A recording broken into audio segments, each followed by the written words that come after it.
Well, but you didn't go to college, so I guess you wouldn't know. Oh. It's true, I didn't. Let me ask you though, does that mean that I'm not able to have this conversation with you? Because I actually remember the book and you didn't, and you paid for it. Oh. Yeah, why would you say that? Like, nobody remembers the books they read in college. Why would you ever say that? Especially if you're paying to be. Real quick, ask you, can you clarify your definition of critical race theory? Yeah, Derek Bell's. So what he wrote in 1991, Intro to Critical Race Theory. What's in that book? The whole book is your definition. How about this? The one I used. Call everything racist till you control it. Oh, so wait, but then that literally means that critical race theory can mean basically anything you want it to, right? Oh, that's a good point. Like, Only if you're calling it racist till you control it. I mean, I'm defining critical race theory in the modern American context as that. We can go back to Herbert Marcuse, One-Dimensional Man, or Jacques Derrida, or Michel Foucault, but the most agreed upon academic theory is Intro to Critical Race Theory, 1991 by... Let me define that, because honestly, I don't really know what that means. Critical race theory definition. A set of ideas holding that racial bias is inherent in many parts of Western society, especially in its legal and social institutions. I love that that definition specifically targets Western society when Eastern society is notoriously more racist than Western society. Like, for me, my skin color, my face, the way I dress, I'm wearing a do-rag and some earrings. America is literally the best place for me. Like, I can wear this out in public and be fine. Let's say I go to, I don't know, an Eastern country and I dress just like this. They're gonna look at me like I'm crazy. And I'm not saying all Eastern countries. I'm not. Like, come on, show some nuance. But I love how this definition specifically targets like Western countries' inherent racist bias, which I don't see, but then again, the definition says inherent, so maybe it's not meant to be seen in real life. Derek Bell. Yeah. Wait, but... Are you familiar with that literature? Well, yeah, I read the book, but I don't remember anything about it. It was for, like, a college class. Like, let's be honest, nobody remembers the books they read in college. Sounds like a great value proposition to go to college. No, it is, trust me. But like, well, but you didn't go to college, so I guess you wouldn't know. Oh. It's true, I didn't. So let me ask you though, does that mean that I'm not able to have this conversation with you? Because I actually remember the book and you didn't, and you paid for it. Oh.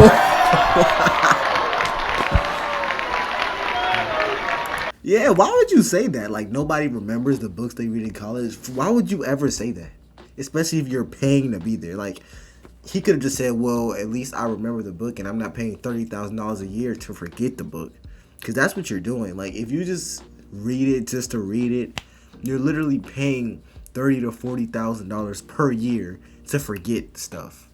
Who's the smart one in this situation? Hey, y'all, make sure y'all subscribe to the channel. Don't forget to subscribe.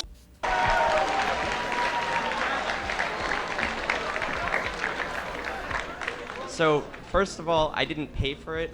There's these things called scholarships. Oh, so somebody else paid for you not to remember the book that you were supposed to read. Oh, anyways, some wealthy donor or taxpayer paid for you to not remember the book. I have a question.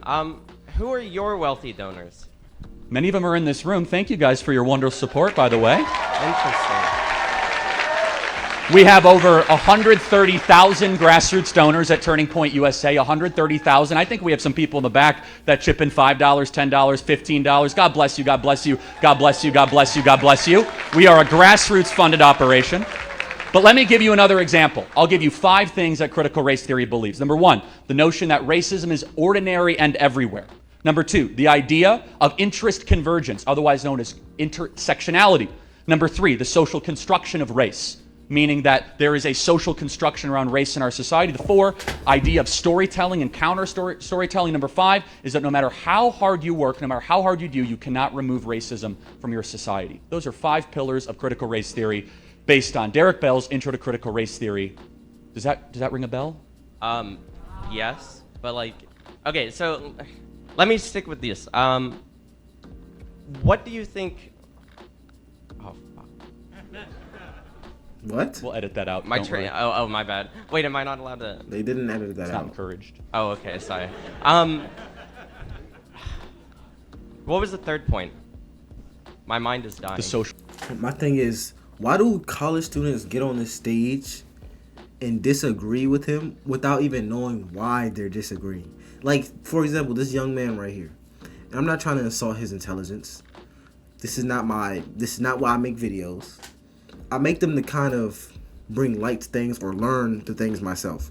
You came on here, you came on the mic, and you obviously disagree with his point on his take on critical race theory, but you don't even really know why you're disagreeing. For one, you went on stage and said, how do you define it? He told you how he defined it. You said you forgot the book that he's referencing and how you didn't pay for the book. Somebody else paid for the book through the use of scholarships. Then you were having mess ups on stage, cursing in an open forum at your university. That your university actually paid him to be there. It's like you don't even really know why you disagree with him. You just know that you do disagree with him. Social construction of race. The social construction of race. Do you not think that race is at least partially socially constructed? Depends how you define it. So, like, what defines where one race ends and where one race begins? Depends who you're asking. I think race is completely and totally irrelevant. Do you think race is relevant? No. Okay, then why are we talking about race all the time, and why are we talking about critical race theory? Well, you brought it up at first when you were doing your speech. Right, So, remember I said it was a lie from the pit of hell that we should repudiate and stop talking about all the time? You're on scholarship? Sorry, what? Oh? Nothing. Sorry, go ahead.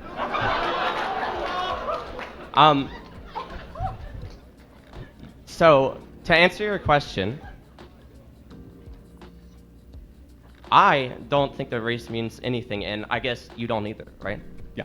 Right, so then why do you keep bringing up race whenever you're on or speaking on a stage? I am not speaking on a stage bringing up critical race theory. You are. No. So. I'm bringing up how critical race theory destroys society and how we shouldn't talk about race all the time. Okay, but you're bringing up race. Bro, it's like this kid is being willfully ignorant. Like, of course he's bringing it up so that he can say that it's not as important. He's bringing it up because in society it's always brought up, and he's bringing it up to say we need to stop bringing it up. Like, do y'all get what I'm saying? I hope y'all do, because that's what's happening. It's like this, I'm not gonna say kid, this young man is like willfully not realizing that. He's like, well, you're on the stage and you keep bringing it up. Yeah, I'm bringing it up to say that it's not that important. That's why I keep talking about it. I'm not talking about it in the way that people say, oh yes, black people this, black people that, white people this, white people. No, I'm bringing it up to say, no, we need to relax on talking about all this all the time. There's more important issues. That's what I'm getting from this conversation. It's like I know he understands this, but he's just not going to admit it. And it's kind of frustrating to listen to. No, critical race theory, not race. Okay, so what's the second word in that? Yeah, it's race, but it's a theory of how to view race, of which is a mind virus pathogen destroying America, of which I said again, just to reemphasize for those in the back, we could replay the tape, we'd throw the red flag to go watch it over again. I said that what? Race means nothing. I care about your actions, your character, and most importantly, your soul. Thank you for being here tonight. Thank you. You to answer this one question. Do you understand that as a white man, you do not have to apologize for being white? You just have to acknowledge the racism that happens around you. That is all. What? What racism happens around me? Let's say that a racist police officer shoots me, right, and kills me, right? For you to be a white man and you see that and don't say anything about it, I believe that my community would be upset about that. Now, all you have to do as a white man, you don't have to get on the internet or on Twitter and say, I'm sorry for being white, but you should at least acknowledge the racism that happens around you. Okay, well, yeah, if an individual act of racism happens... That is just taking accountability for what happens around you. Hold on a second. First of all, I don't have to be accountability for a whole race, do I? When I hear these, these talking points saying, take accountability for what happens around you. my question is this. What other person has to take accountability for what happens around them that they have nothing to do with? For example, me. If something happens around me and I have nothing to do with it, nobody would expect me to take accountability for it. That's not something that I would ever even expect out of my life. So my question for you, young man, is why do you expect white people to take accountability for other people's actions? When I hear those talking points, my thing is, okay, you don't really view them as individuals. You more so view them as a collective. However, if you view them as a collective, why do you expect them not to view you as a collective? My thing is we have to all view each other as people first and foremost. So if something happens in my vicinity that I have nothing to do with, why would you expect for me to take accountability for it? If somebody said that to me, I would think they're insane. But it's okay to say that to another race of people, which that statement in itself is kind of racist. But maybe we have different perspectives. I'm not going to get too deep into it. Let's just continue watching. Why do I have to be accountable for the white race? For yourself. Right, so if I'm racist, I'll take responsibility for that. You probably are not racist. But Well, thank you. So then why do I have to comment on somebody else's racism? But what you should do is take accountability for the racism around you. Not pretend that it doesn't happen around you. Like, again, the example that I gave you, that if I was shot by a police officer and you found out that person was racist, right? Now, but why would you say take responsibility? How can I take responsibility for somebody else's actions? What you should do is just take accountability and What? say, hey, yes, that was racist, instead of saying, no, that officer wasn't racist. Well, hold on. You got to show me an instance and example, but we're Okay. talking about such a micro problem that doesn't exist. Do you know that a black person is 18.5 times more likely to shoot and kill a police officer than a police officer is to go and shoot an unarmed black man? But is that the question that I asked you? But the question that you asked is not even a fair question.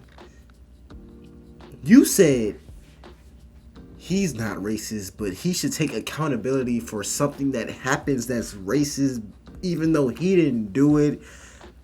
And then you used yourself getting pyung by a police officer as the like example for it.